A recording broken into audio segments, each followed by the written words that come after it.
Alrighty, how is everybody tonight? We are making healthy, flavorful tacos, okay?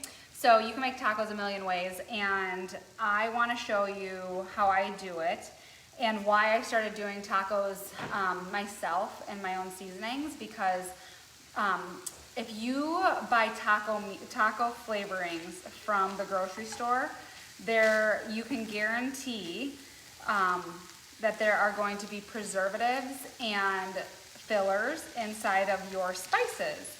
And sometimes like too much salt and too much sugar. So I would like to teach you some simple ways to make some tacos so that you're in control of your ingredients.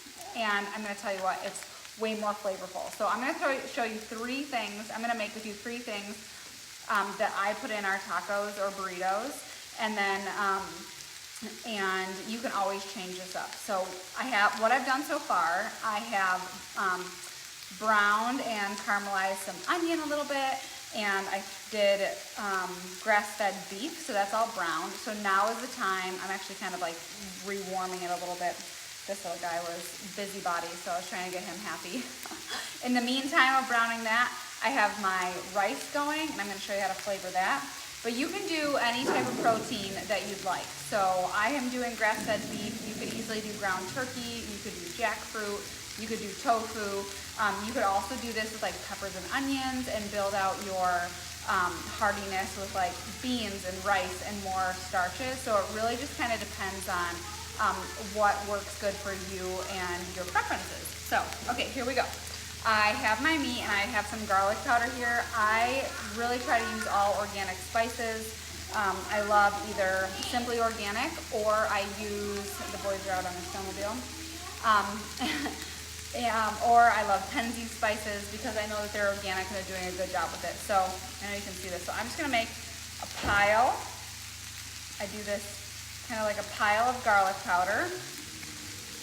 I don't measure this, you guys. You just kind of learn how to wing it. Cumin, which is such a popular dish for spice in Mexican food. Again, another little pile. I'm going to keep my cumin out because I'm going to be making some guacamole, and I'm going to show you how I use it in that. Oregano. Oregano, you know, I think a lot of people think is a Italian herb. But I see it a lot in Greek food and in Mexican food. So a little bit of oregano. You see the pretty piles. And then I have some smoked paprika. You can also use regular paprika. It's, you know, use what you got. Isn't that pretty? Okay. I'm also going to put on some sea salt. Reach my sea salt here. Okay. And I just do a little sprinkle. And like, you know, this is what I love about cooking food at home, because you get to be in charge. So I'm gonna mix those around just a touch. And see how, like, you know you're kind of in the right place, because see how my meat is kind of like the brown bits are starting to stick to the bottom? That's good, that's all flavor. We're actually going to deglaze our pan with some water. And then I'm gonna put a lid on this and let that simmer so all those flavors can kind of meld together. And ta-da, that is all it takes to make homemade taco meat. That is it. Okay, so I'm going to actually turn this up just a touch, and I'm going to deglaze that. I don't know, I probably have like 4 to 6 ounces of water, because your goal is not to have like a soupy consistency, but you do want to have enough water that you kind of deglaze your pan and that everything can start to simmer together.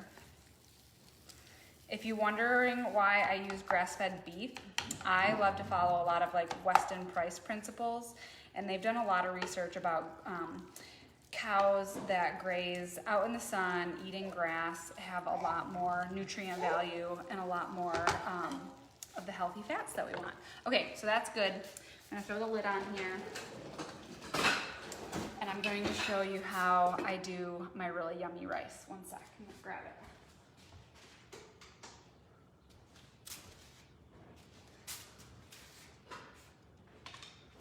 Okay, got my rice here. So I've done my rice. You can, where'd my little finger go? Oops. Grab a spoon.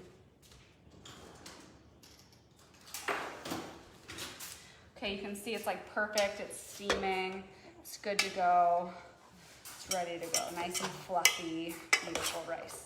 Okay, so here's what I'm gonna do is, just for the sake of time, I'm going to throw some coconut oil in here. Coconut oil and rice, just coconut oil and rice is so good. I'm just gonna do like that much coconut oil. Okay. And then I'm also going to put some cilantro and some lime juice. You can do lime or lemon, whatever you got.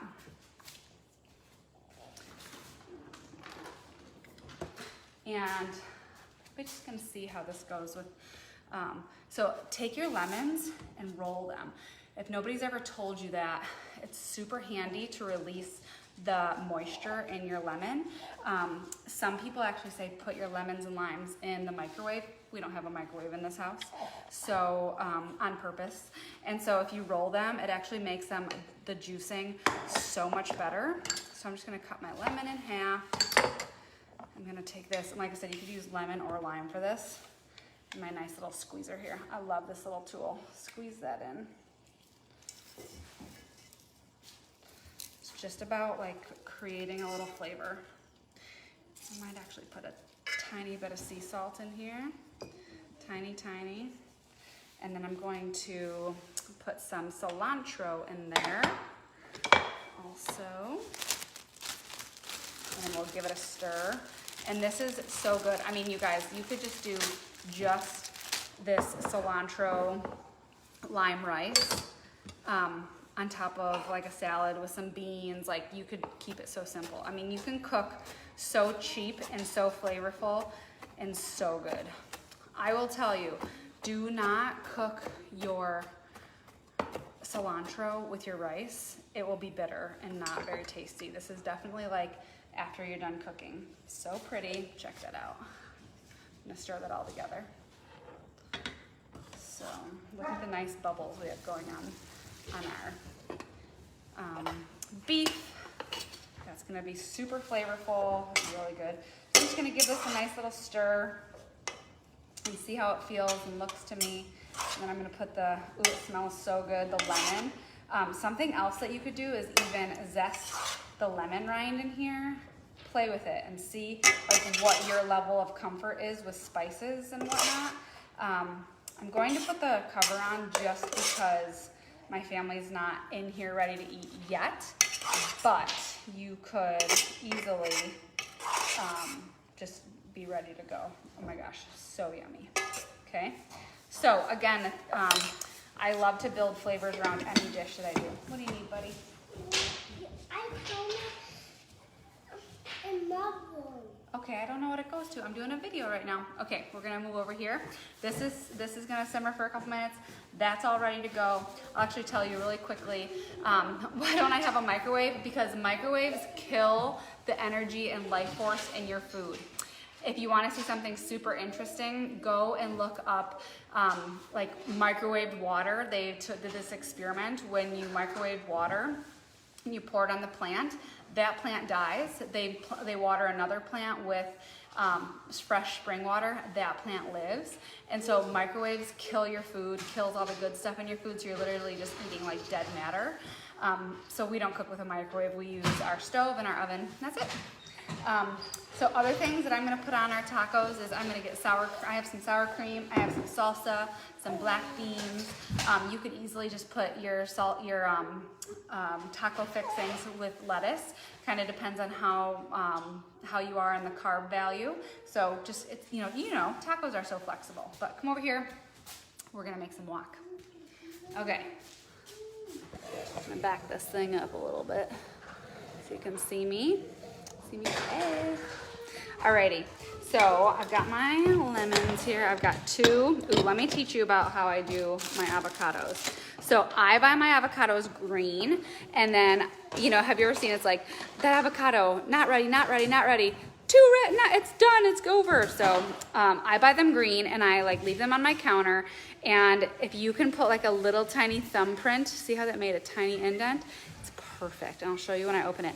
And so what I do is that's when I eat them, is when when they have that little thumbprint. or that's when I toss them in the fridge, okay? So here we go. I'm gonna take it, I'm gonna show you my, so I go like this, you go all the way around. If you've never opened an avocado, it's perfect and it's creamy, it's not hard. And then you're just going to do this. Okay. I'm gonna just put that into my bowl. Okay, and I'm gonna do 2 avocados. This is my trick for getting out pits. I like freak people out when I do that. Hey Cal, I'm doing a live video. That's kind of loud, buddy. Okay. Put this in here. Again, there's a million ways to make guacamole. I love this one for pairing with your tacos and burritos. It's super flavorful and like has a nice creamy texture. I'm gonna do another avocado that I'm gonna show you. I also put more cumin, a little bit of cumin in there. And I'm going to do a little bit of sea salt. And I'm gonna do my other avocado. You can do this in any rhyme or reason. My puppy is harassing my older dog right now. That's what that busyness is. If it's not my boys being loud and crazy in the background, it's my animals. Hazel, Hazel, Hazel, leave it. Hazel, leave it. Okay, there's that one. Oops, you're okay, baby. Here we go, ready? It's like the easiest way to get that out. And then cut that up nice. It's so easy, you guys. This morning I ate an avocado with balsamic vinegar, sea salt, pepper. So good for my breast milk, my energy, helps with cravings. Okay, now we're gonna do this lemon here too. Okay, again, and the cool thing about making this yourself is that you're in charge of the flavor profile. So if you like more lemon, go for more lemon, less lemon, whatever. There, I save all my lemons and whatnot for my chickens. So we're just gonna mash that up. And I'm going to add a little bit of cilantro in here. But that's the cool thing. You can, at this point, you can also add in tomatoes. I love to add tomatoes. You could even take this and whip it in your, if you have a Vitamix, or if you have, a little food processor, if you like a creamy one. However you like guacamole, you do you. I just find that this is quick, easy, and super flavorful. So I'm going to just rough chop up my herbs here. I like to bunch them all together and then boom, boom, boom. Give it a nice rough chop. So good. And yes, my boys like all these greens. We've never made it weird to eat different flavors or textures, and my boys eat everything. So you just gotta, lead the way and show them all the goodness that comes from flavors and veggies. So that's it. And something else that people love in their wok is onion. You can totally do that. Play with it. You're in the kitchen. You're in charge. So that is it. That is it. And sometimes I have to hide the wok because my boys will just come and start eating it before dinner happens. So this should be enough for all of us for our burritos tonight. And that's it, you guys. Those are my 3 favorite things to add to my tacos. I hope you loved it. I hope you make tacos or burritos soon. All right. I'll talk to you guys soon. Bye.